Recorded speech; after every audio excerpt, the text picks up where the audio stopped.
মোট 11 দফা দাবিকে সামনে রেখে ভারতীয় মজদুর সংঘ অনুমোদিত Tripura senior citizen and pensioners সংঘের ত্রিবার্ষিক রাজ্য সম্মেলন অনুষ্ঠিত হয়। রবিবার আগরতলায় স্টুডেন্টস হেলথ হোমে এই সম্মেলন হয়েছে। এর উদ্বোধন করেন জিরানিয়া নগর পঞ্চায়েতের চেয়ারম্যান রতন দাস। প্রধান অতিথি হিসেবে ছিলেন বরিষ্ঠ নাগরিক পরিসংঘের সর্বভারতীয় সভাপতি রবি রমনজি। প্রধান বক্তা হিসেবে ছিলেন সর্বভারতীয় বরিষ্ঠ নাগরিক পরিসংঘের সাধারণ সম্পাদক চন্দ্রকান্ত দেশপাণ্ডে। সম্মেলনে পেনশনারদের বিভিন্ন দাবি দেওয়া, সাংগঠনিক বিষয়, আগামীর কর্মসূচি, এই সমস্ত বিভিন্ন বিষয়ে আলোচনা হয়। এদিনে সম্মেলন থেকে আগামী 3 বছরের জন্য নতুন কার্যকরী কমিটি গঠন করা হয়। তাদের উল্লেখযোগ্য দাবিগুলোর মধ্যে রয়েছে কর্মচারী সহ পেনশনারদের জন্য 8ম বেতন কমিশন গঠন, PSU এর কর্মচারীদের সরকারি কর্মচারীদের ন্যায় পেনশন চালু করা, পেনশনারদের পরিবারকে অন্তত একজনকে কর্মসংস্থানের ব্যবস্থা করা, অন্যথায় কর্মহীন যুবাদের সাম্মানিক প্রদান সহ বিভিন্ন দাবি উত্থাপন করা হয়। এদিনে সম্মেলনে রাজ্যের বিভিন্ন প্রান্ত থেকে অবসরপ্রাপ্ত কর্মচারীরা আসেন।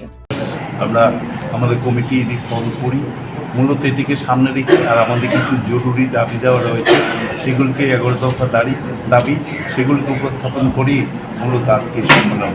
যে সম্মেলনে উপস্থিত রয়েছেন আমাদের রাজ্যের মাননীয় সভানেত্রী PMS দেবশ্রী কল্লু, আমাদের মধ্যে আজকে যিনি অস্থায়ী উদ্বোধক চেয়ারপারসন জিরানিয়া নগর পঞ্চায়েত রতন দাস রয়েছেন, আমাদের বরিষ্ঠ নাগরিক পরিসংঘের মহামন্ত্রী চন্দ্রকান্ত দেশপাণ্ডে, এবং আর যারা এসছে অনেকেই এখনও রাস্তায় রয়েছেন, তারা আসছেন, সবাইকে আমি স্বাগত জানাচ্ছি। এবং আজকে আমাদের যে সাংগঠনিক সেশন, সেকেন্ড সেশন, সেখানে আমরা নতুন 3 বছরের জন্য একটা নতুন কার্যকরী কমিটি আমরা ঘোষণা দেব।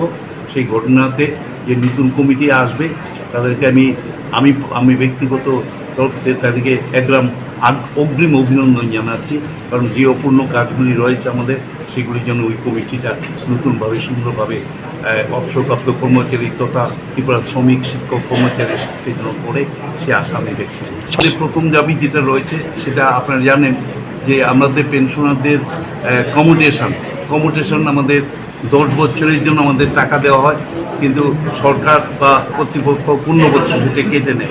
হিসাব করে আমরা দেখেছি যেভাবে কেটে নিচ্ছে, আমরা যে নর্মালি যে রেট অফ ইন্টারেস্ট আমরা ব্যাংক থেকে নিই তার চেয়ে অনেক বেশি রেটে সেটা কাটা হচ্ছে। এটা আমাদের কাছে ডিটেক্ট হওয়ার পরেই আমরা এটা নিয়ে সরব হয়েছি, এবং ইতিমধ্যে বিভিন্ন রাজ্যে সরকারি কর্মচারীরা পেনশন প্রাপকরা এটা নিয়ে দরবার করেছে। গুজরাটে ইতিমধ্যে ক্যাবিনেট ডিসিশন করে সেটাকে 15 বছরের পরিবর্তে 12 বছর করেছে, এবং অন্যান্য রাজ্যেও তার আন্দোলন ছড়িয়ে পড়েছে, কোর্টে গড়িয়েছে, এবং চণ্ডীগড় কোর্ট রায় দিয়েছে 10.5 বছরের পর আর কাটা যাবে না যতক্ষণ আনটিল। আমরা এই সরকারও আমাদের পুরো আস্থা হয়েছে, কারণ অন্যগুলি যখন এইভাবে চলে আসবে অটোমেটিক্যালি আমাদের সরকার সেটা আমাদের পক্ষেই আমাদের রায়টা যাবে। দ্বিতীয় দাবি যেটা আমাদের রয়েছে